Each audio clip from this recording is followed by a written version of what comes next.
Por trás de cada evento, tradição e paisagem de Goiás, tem muita gente trabalhando. E atrás dessas pessoas tem o programa Impulso Goiás do Governo do Estado. O Governo de Goiás está investindo 546 milhões de reais para fortalecer a economia dos municípios através de eventos culturais, turismo e fomento a pequenas empresas. Impulso Goiás. Mais empregos, mais renda e mais oportunidades para os goianos. Governo de Goiás. O estado que dá certo. Olá, meu nome é Bárbara Noleto, eu sou repórter do jornal Opção e hoje eu estou aqui com Israel Trindade, que é pró-reitor de graduação da UFG. Muito obrigada por vir aqui hoje. É um prazer receber você aqui. Eu que agradeço, Bárbara. Muito obrigado pelo convite. Em nome da Universidade Federal de Goiás, eu agradeço a toda a equipe do jornal Opção por mais essa oportunidade de diálogo com a sociedade. Eu te convidei aqui hoje com um interesse especial que eu já comentei com você anteriormente, que é explicar para a galera como é que funciona o SISU. E agora já passou um pouquinho o período das primeiras inscrições, mas ainda tem novidade rolando. A gente queria entender como é que funciona. Pois bem, então, o SISU é o Sistema de Seleção Unificada do MEC, né? Foi uma proposta que o governo fez para as instituições, então, ou seja, as universidades não são obrigadas a aderir ao SISU, mas seria importante se a universidade pudesse, pelo menos, ponderar a possibilidade de participar, porque o SISU, como ele tem esse caráter de abrangência nacional, ele traz uns pacotes de vantagens, mas também traz alguns desafios. Então, cabe à instituição avaliar se quer aderir ou não. A UFG, desde 2014, nós aderimos ao SISU. Primeiramente, nós fomos de forma gradativa, 50% das vagas SISU, 50% vestibular, até chegar no 100% ao SISU, que é o cenário que nós temos hoje. Hoje, o UFG, de 108 cursos de graduação, 98 estão no SISU. E o SISU, ele tem uma grande vantagem. Primeiro, ele fortalece a rede federal de ensino superior. Então, assim, a UFG, por ela estar no SISU, ela está em constante diálogo com outras universidades federais brasileiras, que também participam do SISU. Então é um momento para a gente trocar experiência, para a gente aprender e crescer juntos, inclusive para até ajustar o SISU, contribuir com o MEC para que este processo seja cada vez mais qualificado. E ela também fortalece essa integração entre a instituição e, consequentemente, o fortalecimento dessa rede federal de ensino superior. Mas, como diz, nem tudo são flores, né? O SISU traz alguns desafios para as instituições. Por exemplo, nós estávamos conversando sobre isso, né? O calendário da universidade é um grande desafio, principalmente depois da pandemia. Porque, como a pandemia não teve um impacto semelhante para as instituições, no sentido assim, de como que elas lidaram com isso, alguns voltaram um pouco mais cedo às aulas, outros voltaram um pouco mais tarde, e isso fez com que as instituições tiveram calendários diferentes, calendários acadêmicos diferentes. A UFG, por exemplo, ficou 4 anos para tentar alinhar o nosso calendário acadêmico ao civil. É importante dizer que não é obrigado uma instituição ter o calendário alinhado com o civil, isso está na LDB, mas a gente entende que é importante alinhar, porque os nossos servidores, os nossos estudantes, eles têm uma vida social fora da universidade, né? E esse calendário civil acadêmico alinhado permite que ele tenha mais qualidade de vida. Mas ficou um desafio, porque a prova do Enem é no final do ano, sai o resultado do Enem, aí tem um período de inscrição do SISU, sai o resultado do SISU, é uma equipe pequena do MEC, que trabalha com o SISU, então por mais que eles se esforcem, eles não conseguem antecipar tanto como a gente gostaria, e de posse dos resultados do SISU que a gente vai poder fazer os nossos processos seletivos. Isso faz com que o semestre letivo da universidade comece um pouquinho mais tarde, se comparado com outras instituições de ensino. Por exemplo, neste momento, nós estamos finalizando a matrícula dos alunos do UFG para a gente começar as aulas no dia 18 de março, enquanto outras instituições, por exemplo, já começaram. Não tem como começar antes, porque a gente precisa preencher as vagas. E nem sempre a gente consegue preencher as vagas do SISU na primeira chamada. É importante dizer que as universidades federais elas são muito procuradas no SISU. A UFG teve um índice de procura por vaga extremamente alto. Mas como o SISU prevê a lei de cotas, ou seja, metade das vagas são reservadas para alunos de escola pública cotista, então nós temos que passar por uma comissão. Ao passar por essas comissões, nem todos os alunos que se identificaram como de renda inferior ou se identificaram como preto pardo, indígena ou quilombola, e depois eles conseguem comprovar, ou PCD, eles conseguem fazer essa comprovação. Não fazendo a comprovação, a vaga dele não é preenchida. Então a gente precisa de uma segunda chamada para tentar preencher essas vagas. Na segunda chamada acontece o mesmo procedimento. Às vezes o candidato acha que ele é pardo porque ele tem uma pele mais morena, como a minha, por exemplo, mas não é pardo. O pardo tem que ter características necróides, tem isso, as regras estão no edital. Aí esse candidato então não preenche a vaga dele vai para a terceira chamada. Você tem ideia, Bárbara? Nós fizemos 3 chamadas do SISU na UFG e nós preenchemos 67% das nossas vagas. Ou seja, tem aproximadamente 1.000 vagas que ainda precisam ser preenchidas antes do início das aulas, que começa agora em março. Sem dúvida, este é um grande desafio que a gente tem, né? E para o aluno, depois das chamadas que existem no SISU, é acompanhar chamadas que existem da própria UFG, certo? Exatamente. O SISU funciona assim. Primeiro o estudante pega a nota do Enem e ele entra no sistema, então ele se inscreve no SISU. Ao se inscrever no SISU, ele tem 2 opções e pode fazer em universidades diferentes. O MEC vai rodar esses dados com base num questionário socioeconômico que o estudante preenche na inscrição no SISU. Preenchendo esse questionário, por exemplo, se ele identificar que ele é um estudante cotista de escola pública, a primeira coisa que vai acontecer, que o MEC vai fazer, é pegar esses dados deles, de estudante de escola pública, e rodar na ampla concorrência. A ampla concorrência é o estudante que veio de escolas privadas. Se esse estudante cotista tiver média para entrar na ampla concorrência, ele entra na ampla concorrência e libera uma vaga de cotista para outro cotista, certo? E aí chama-se um novo cotista e assim por diante. Quando o MEC roda todos esses dados, e por isso ele precisa rodar em todas as categorias que o estudante se inscreveu, aí ele solta a lista dos aprovados.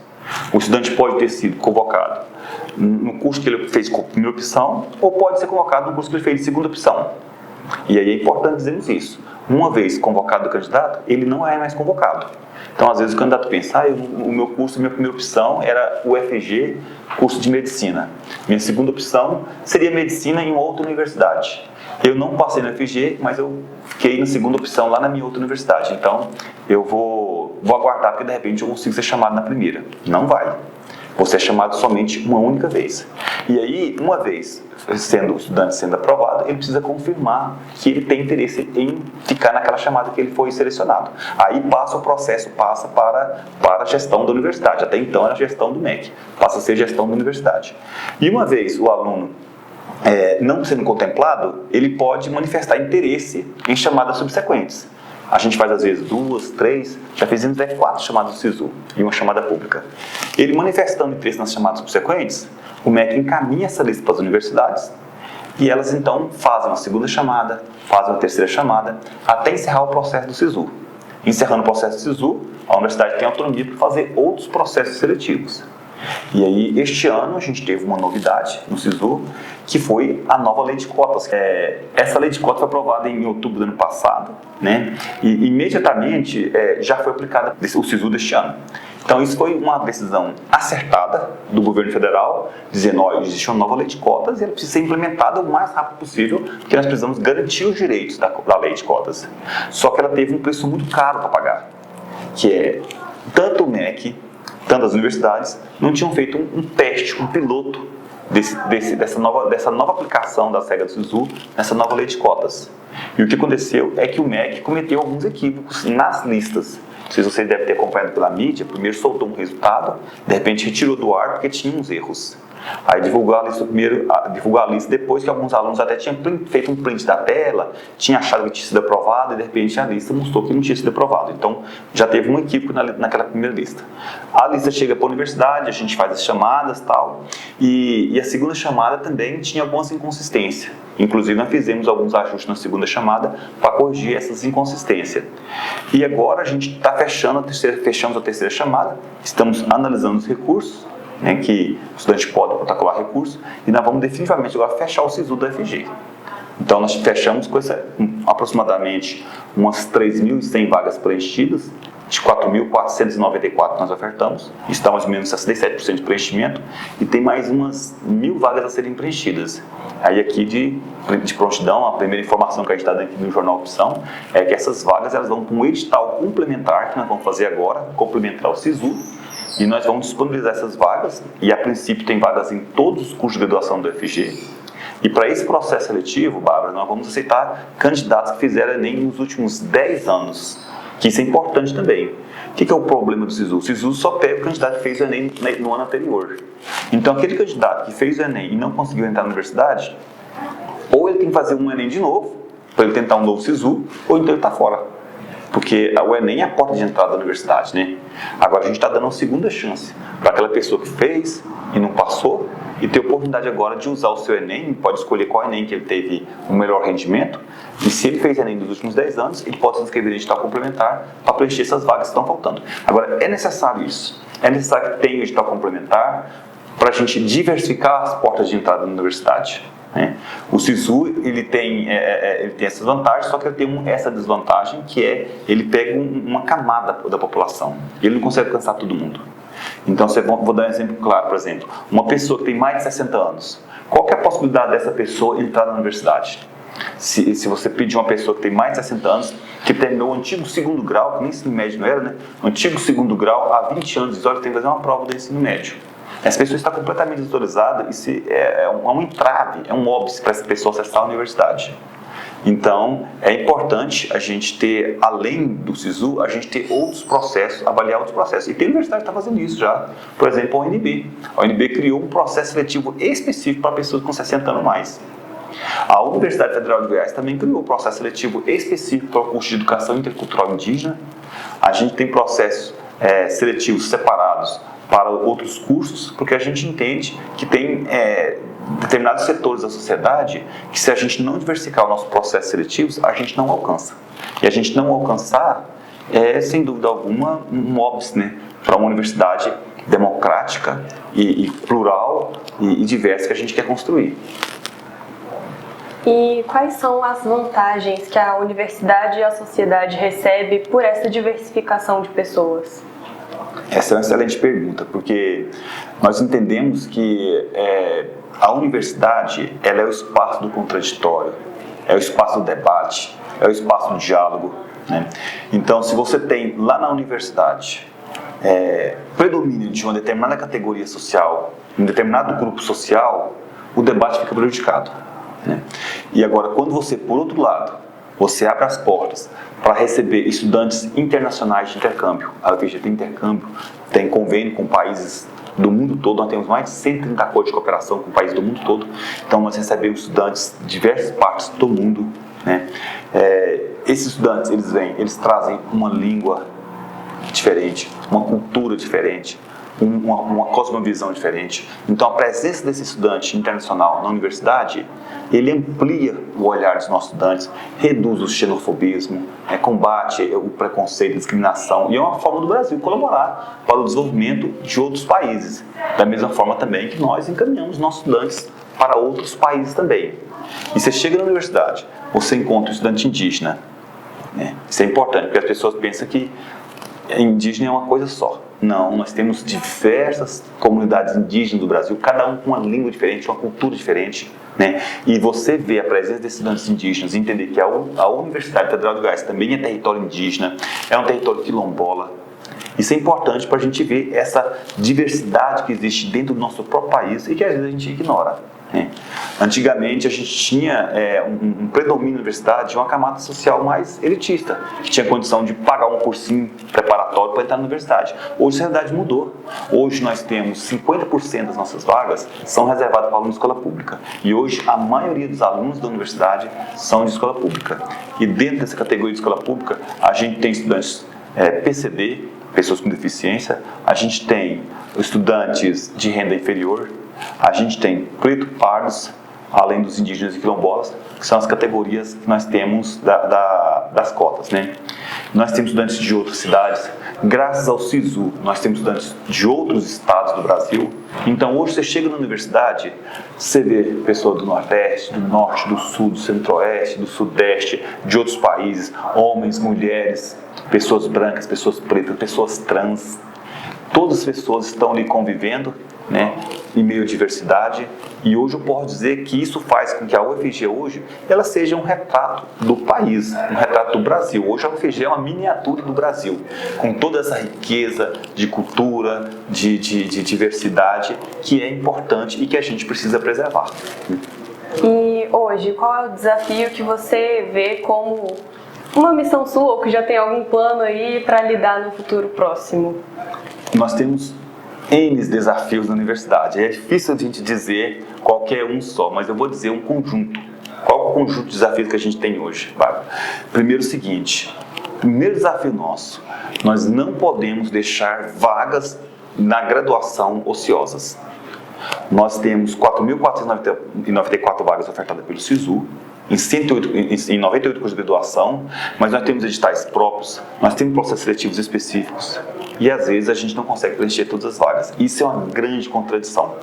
Se você pegar os dados do Ciência da Educação 2021, que é o que eu trago de mais recente, dos jovens de 18 a 24 anos que conseguem acessar o ensino superior público, na universidade pública, esse número passa de 5%, acho que é 5,5%, alguma coisa assim.